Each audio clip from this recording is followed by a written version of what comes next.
mean, the penalty calls are like the most visible thing, maybe. One of the most visible things about officiating, but you need to get a lot of things right before you end up there. You need to be in the right position, you need to be looking at the right thing, you need to know the rules. So don't expect to like start from the top.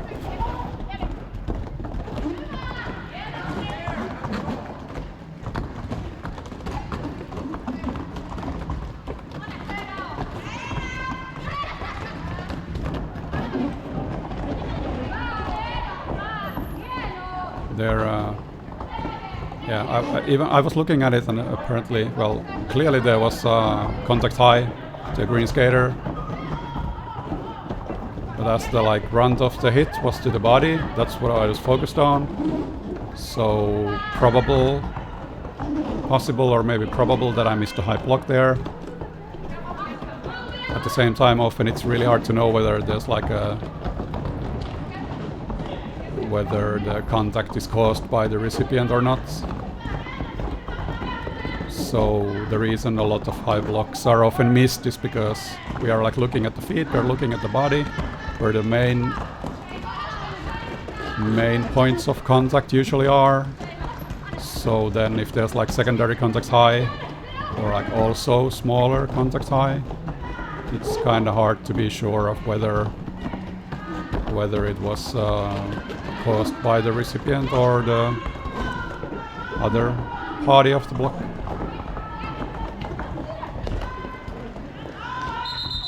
But yeah, it's a fact that I would guess basically every scrimmaging game has missed high blocks because of that. That's also one reason to like be positioned more away from the track. So your field of vision is like vertically also includes more space vertically, so you can actually see the feet and the heads at the same time. Because you're very close to the track, you can only see one or the other.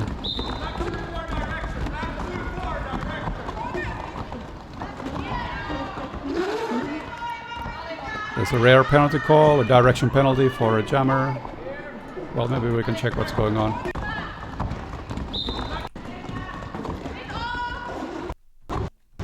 Yeah, it's this contact here, I believe. Well, we have a really bad angle for this, but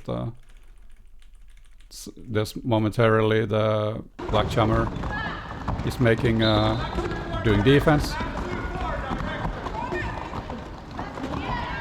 and end up getting a direction call. In general, often jammers, if they are like focused jammers, things like direction are like less on their radar when they're doing defense, because obviously they are usually going the other way and not clockwise. Not generally a thing you need to worry about as a jammer. It's like clockwise blocks. Obviously sometimes they do defense, make star passes, or end up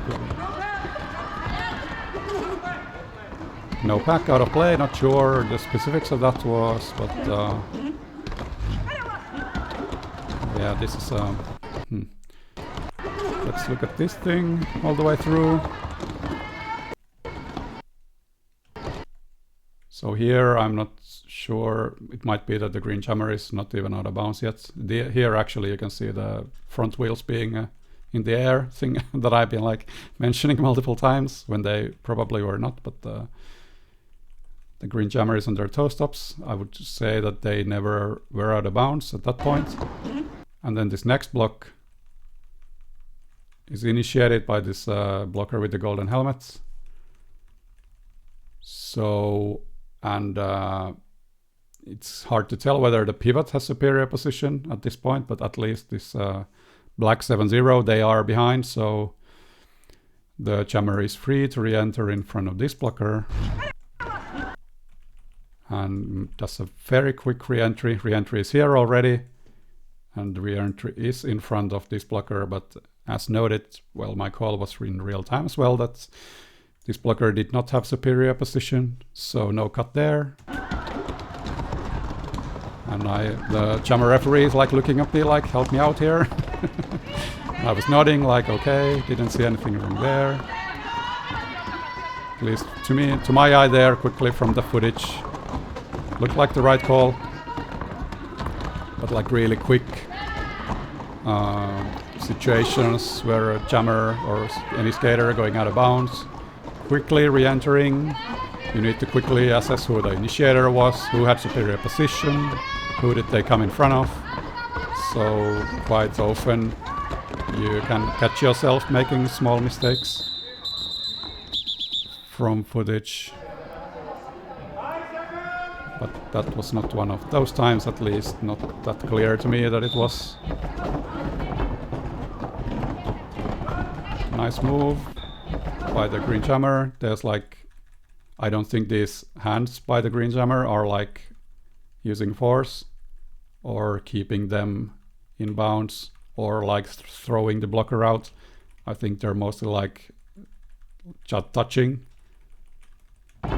Only like sort of antenna like without real force behind them. So yeah, my opinion would be that the no call is good for the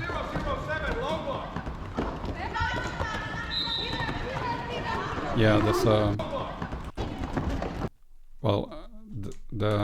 let's go a bit back to unpack this one.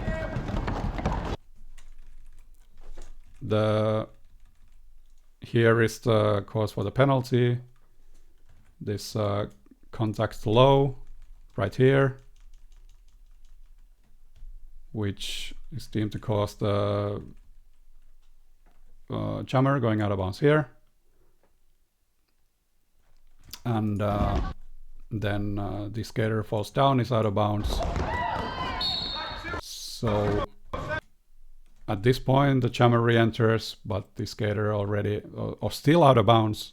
So it was a no earned pass both on this blocker because they got the penalty, and for this blocker because they are out of bounds at the point of re-entry.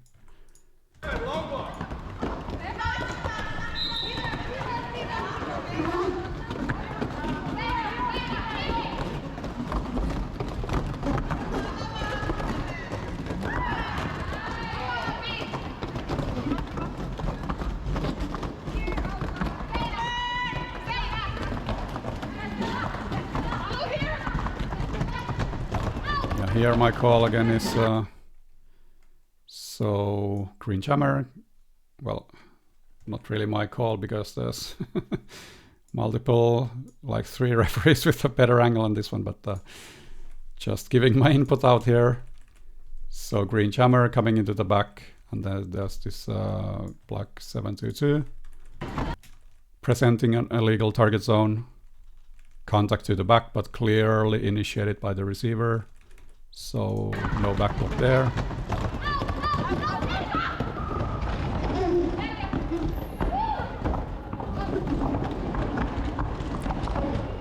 Jammer staying in bounds nicely as I'm nodding along once again.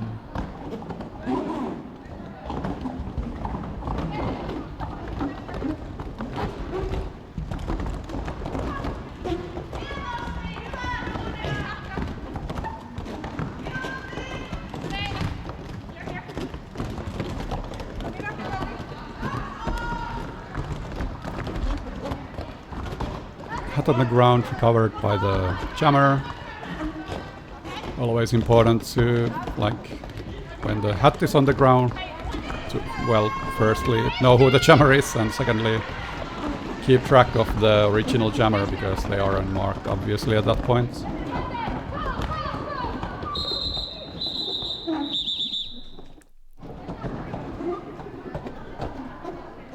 Only the jammer or the pivots are able to, or are permitted to handle the jammer helmet cover or any helmet cover.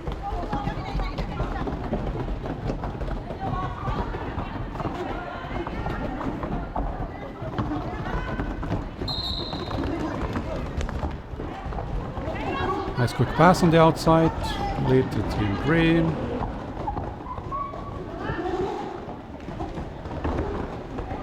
Nice high-speed star pass complete for black team. Hat on the ground once again. Well, the jam was called off anyway.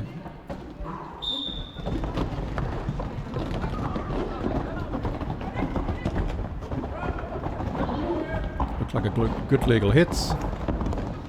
Didn't have the best angle on it, but... Black 007, direction. Here I'm calling black 007 on a direction. It's like, so far so good. Again, well, there's these hands here, but I think, again, the brunt of the force coming from the body, the shoulders. But then there's this extra push here, going clockwise. Well, that was the reason for the call. Maybe it was a soft one. I'm not sure if the jammer went out of bounds. If they did, it would be a bit clearer, because that's a loss of relative position, so you have sufficient impact regardless. And also a bit iffy to make the call all the way out here. Well, I don't have any obstructions, but obviously there's this multiple referees that have a quite close look on the inside. Well, some of them are looking over here, but anyway. Black 007, direction. So might well be that I shouldn't have made that call.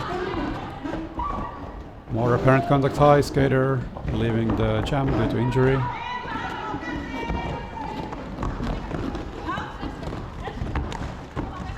If they are leaving clearly under their own power, main things to like, well, I'm like mentally looking from the side of my eye. The medics are actually like right over here, so I'm confident that the skater is getting attended to.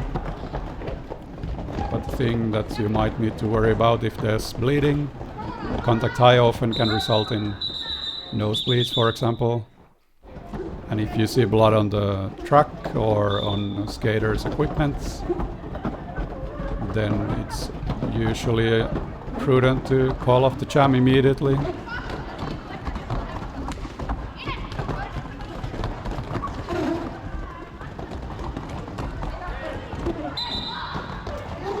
Lead awarded to green.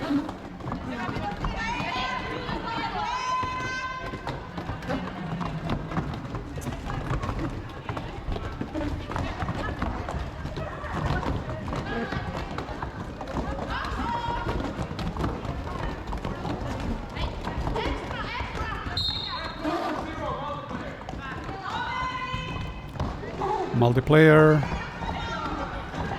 block. I heard one of the coaches yelling that it's a power jam, but it was not. But yeah, there was confusion because it was the jammer referee that gave a blocker penalty while they were skating away.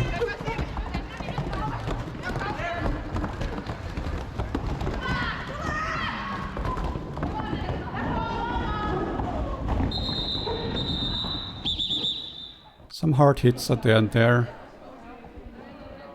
Everybody was okay, so we move on to the next jam.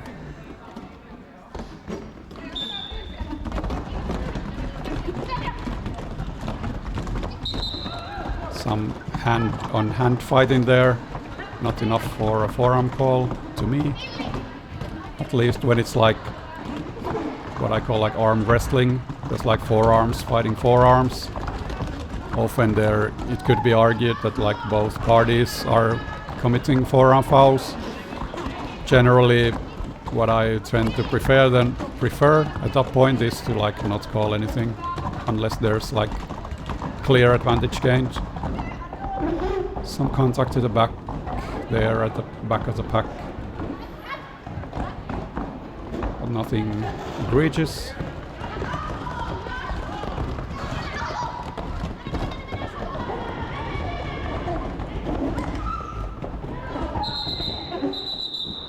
Some jammer on jammer action. A bit of a traffic jam there in the curve. Looked to be resolved nicely. No need to interfere to the gameplay from the referee spot.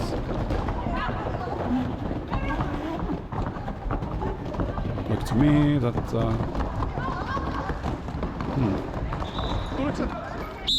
Green 156, cup. Okay. let's unpack this. While my hand signal is clearly visible to the camera because I'm trying to do its way to the other side of the room. So we got a cut penalty assist on the green 156. So I think here the skater is at least, well, the call was that they were in bounds. A bit close there, but hard to say for sure, at least from my angle. Also the initiator might be out of bounds. So in bounds so far, then there's this clear block by black 2-7, the black pivot, putting the jammer out of bounds. And I'm at this point, I'm like debating whether I should, again, I'm debating whether I should follow this situation, that direction, but I remember I made the decision because, well, this jammer is very fast and I already knew that there's no way I'm gonna be in position for the re-entry. I'm not gonna be like parallel to the re-entry, so it's much better for me to leave that to the back OPR and try to be useful like over here instead. But I like keep a side eye on it. I'm at this point I'm looking here at this jammer, but I like keep a slight bookmark in the corner of my eye. And I see this re-entry, sort of, with like 20% of my brain. And I got some spider sense tingling, like, wait, that looked pretty tight. And then I look over. Well, first of all, I'm like, this is my main job here. This looks like already that if there's anything developing, for example, this skater following it, there's this front OPR in perfect position. So then I glance over, I like have this little telepathic conversation with the OPR, who like, what I gathered was that they thought that jammer re-entered in front of the black pivot, but they didn't know whether the black pivot had superior position, whether they had got out of bounds, because remember at this point, when this action is happening, the back OPR has like very much their own stuff to deal with here. They can't be looking over here, that would be a mistake. So we have like all the pieces of the puzzle. I know that the black pivot was the one who blocked the jammer out. I know that they never went out of bounds and lost superior position themselves. So, and then I'm like checking, I'm like asking that, trying to ask quickly, but I see that they're like debating on whether to make the call, but I see they're a bit unsure. My interpretation was that because they didn't have the pieces I had, but I knew that my pieces were like pointed towards a cut penalty, so I make the decision that, yeah, it's sure enough that we would need to get the green jammer for a cut penalty. And well, Green, already they are over here, so clearly it's like fool's errand for me trying to like catch them going this way. So I have two choices: either like try to do what I'm doing here, like shout all the way across and hope they hear me, or like meet them going this way. And I decided to first try this. If they don't hear it, then skate over here, repeat the call. 6, cup. And yeah, and there I'm double checking with the back OPR. So their call was indeed that the jammer re-entered in front of the recycler. So at this point I'm like very confident that we didn't mess up royally. So that was a very nice example of like thinking on your feet, trying to communicate, do teamwork, gather the pieces. Very often that sort of stuff only happens after the jam. If we are like still unsure, we would discuss it, or a team challenges the call, and we can like take our time in an official review, getting the perspective of everyone and combine our pieces.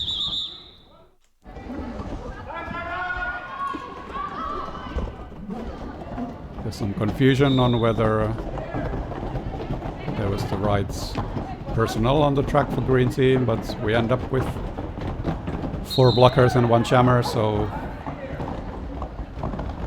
nice going there.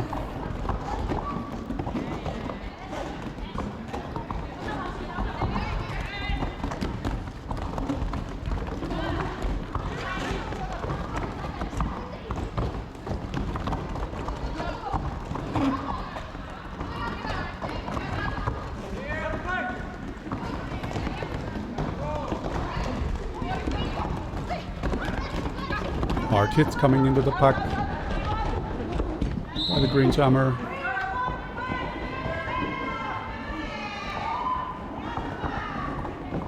Penalty assessed on green 156 over there. And that's the end of the game.